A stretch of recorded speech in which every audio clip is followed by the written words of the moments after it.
बच्चों, आज कक्षा 7 में लेसन दूसरा है कंप्यूटर की संरचना। कंप्यूटर को आपने देखा ही होगा, लेकिन इस प्रकार अब इसका जो कंप्यूटर का संरचना है वो दो प्रकार से है, सीपीयू और पेरिफेरल। क्या? सीपीयू और पेरिफेरल। बात करते हैं सीपीयू के बारे में। तो सीपीयू से आप परिचय होंगे। सीपीयू का फुल फॉर्म होता है सेंट्रल प्रोसेसिंग यूनिट। इसे हम माइक्रो प्रोसेसर के नाम से भी जानते हैं। इसमें इनपुट आउटपुट दोनों के गुण पाए जाते हैं, मतलब सीपीयू हमारा इनपुट भी देता है और आउटपुट भी देता है। इसमें सीपीयू में कुछ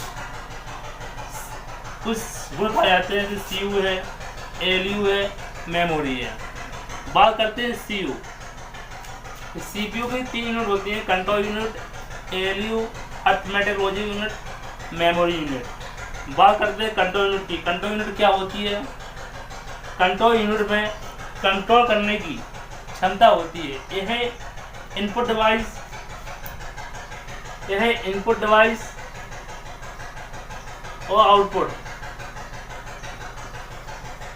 इनपुट डिवाइस और आउटपुट डिवाइस दोनों का संग्रह करती है, दोनों का संचार करती है, इनपुट डिवाइस और आउटपुट डिवाइस का।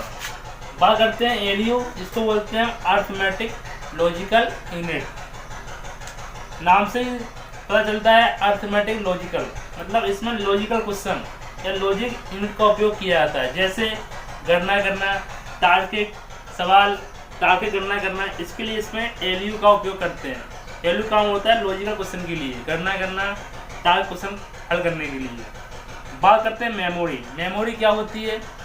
मेमोरी के बारे में बताते हैं आपको कि मेमोरी को हिंदी में बोलते हैं हम याददाश्त। क्या बोलते हैं? याददाश्त या स्मृति। जिस प्रकार व्यक्ति के अंदर कोई चीज़, कोई विषय वस्तु दिमाग में स्टोर हो जाती है और आवश्यकता पड़ने पर जब उसके सामने आती है, थोड़ा सोचता है, थोड़ा दिमाग लगाता है, उसको फिर वो चीज़ याद आ जाती है, उसको हम बोलते हैं मेमोरी जनरल भाषा में। बात करते हैं जैसे हम कभी एक काम में बैठे हुए हैं, अचानक कोई गाना दिमाग में आ जाए, हम गाना गाने लगते हैं, तो जस्ट मेमोरी, मतलब कुछ चीज़ को सामने आने पर गाने लगते हैं, अचानक याद आ जाए, तो वो हमारे दिमाग में स्टोर रहती है। इसी प्रकार रास्ते में अचानक कोई दोस्त, कोई हमारा रिश्तेदार मिल जाए, उसकी हमें शक्ल याद होती है, नाम याद नहीं होता है, शक्ल भी याद नहीं होती है, तो जब थोड़ा सोचते हैं तो उसके हमें नाम और शक्ल दोनों याद आ जाती है, जस्ट मेमोरी। तो मेमोरी की गुण होते हैं। कंप्यूटर मेमोरी काम क्या होता है? कंप्यूटर मेमोरी काम डाटा स्टोर करने के लिए होता है। किसके लिए होता है? डाटा स्टोर करने के लिए। मेमोरी दो प्रकार की होती है। मेमोरी दो प्रकार की होती है, पहला है प्राथमिक मेमोरी और दूसरी है द्वितीय मेमोरी। इसको बोलते हैं प्राइमरी मेमोरी बोलते हैं प्राथमिक, और सेकेंडरी बोलते हैं द्वितीय मेमोरी। प्राथमिक मेमोरी दो प्रकार की होती है। पहली होती है रैम, जिसको बोलते हैं रैंडम एक्सेस मेमोरी। दूसरी होती है रोम, जिसको बोलते हैं रीड ओनली मेमोरी। रैम को बोलते हैं अस्थायी मेमोरी, इसको बोलते हैं इंग्लिश में वोलेटाइल। रोम को बोलते हैं स्थायी मेमोरी, इसको बोलते हैं इंग्लिश में नॉन वोलेटाइल। जस्ट अपोजिट होती है, जो नॉन होती है वो होती है स्थायी, जो वोलेटाइल होती है वो होती है अस्थायी। रैम का कंप्यूटर में कार्य होता है क्या? स्पीड और डिस्प्ले के लिए। और किसके लिए? डिस्प्ले के लिए। तो रैम का कंप्यूटर में कार्य होता है वो स्पीड और डिस्प्ले। अगर कंप्यूटर में रैम अधिक है तो इसकी स्पीड अधिक होगी, अगर कंप्यूटर में रैम कम है तो कंप्यूटर की स्पीड कम होगी। तो कंप्यूटर में रैम का काम होता है स्पीड और डिस्प्ले के लिए। स्पीड, अगर हमारे कंप्यूटर में रैम अधिक है तो स्पीड अधिक होगी, अगर हमारे कंप्यूटर में रैम कम है तो स्पीड कम होगी। और दूसरा काम होता है क्या? डिस्प्ले के लिए। कंप्यूटर में जो स्क्रीन आती है, डिस्प्ले आती है, वो हमारी रैम के माध्यम से ही आती है। बात करते हैं, एग्जाम्पल लेते हैं, अगर हमारे कंप्यूटर में रैम 4GB है, अगर हमारा कंप्यूटर रैम 4GB है तो स्पीड अधिक होगी, अगर हमारा कंप्यूटर रैम 2GB है तो स्पीड कम होगी। बात करते हैं रोम क्या होता है, तो रोम को बोलते हैं रीड ओनली मेमोरी, स्थायी मेमोरी।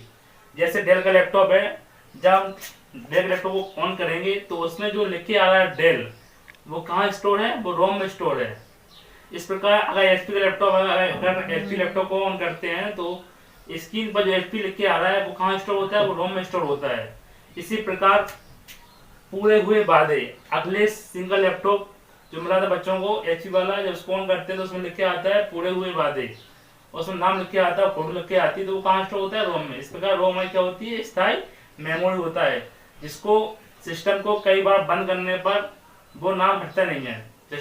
किसी भी कंपनी का लैपटॉप हो या कंप्यूटर हो, जो उसमें लिख के आता है स्टार्टिंग में कंपनी का नाम, तो वो रोम में स्टोर होता है। जैसे जेबोनिक कैबिनेट है, तो जब सीपीयू स्टार्ट करेंगे हम, कंप्यूटर में पावर देंगे तो उसमें लिख के आएगा जेबोनिक, तो वो कहाँ स्टोर होता है, रोम में।